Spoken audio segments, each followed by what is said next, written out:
আমার জীবনটা বড্ড এলোমেলো হয়ে গেছে। কোথায় যাচ্ছি, কি করতেছি, কোনটা ভুল কোনটা সঠিক তাও জানি না। আস্তে আস্তে মনে হয় আমি বড়ই ভেঙে পড়ছি। বারবার উঠে দাঁড়ানোর শক্তিটাও মনে হয় হারিয়ে ফেলেছি।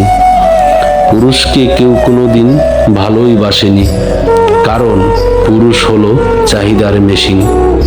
চাহিদা মেটাতে পারলেই বেশ, আর না পারলেই শেষ।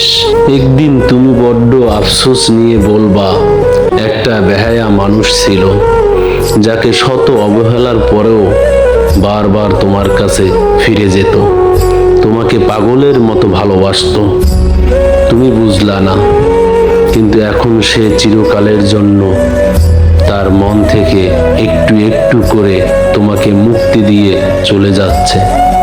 একজন স্ত্রী তার স্বামীর মন থেকে তখনই উঠে যায়, স্বামীর সাথে মাথা উঁচু করে কথা বলে, মুখে মুখ জবাব চালায়, বেয়াদবি করে।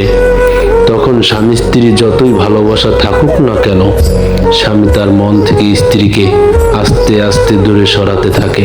বুদ্ধিমান নারীরা কখনোই স্বামীকে অপমান করে না, মনে কষ্ট দিয়ে কিংবা কারো সামনে ছোট করে কথা বলে না, কারণ সে জানে স্বামী স্ত্রীর সুখ দুঃখের সাথী এবং জান্নাতের সঙ্গী। পুরুষকে যদি দেহ দিয়ে আগলে রাখা যেত, তাহলে পতিতেরা শ্রেষ্ঠ প্রেমিকা হতো। পুরুষ আটকে থাকে একটু মায়া, একটু ভালোবাসা, একটু সম্মান।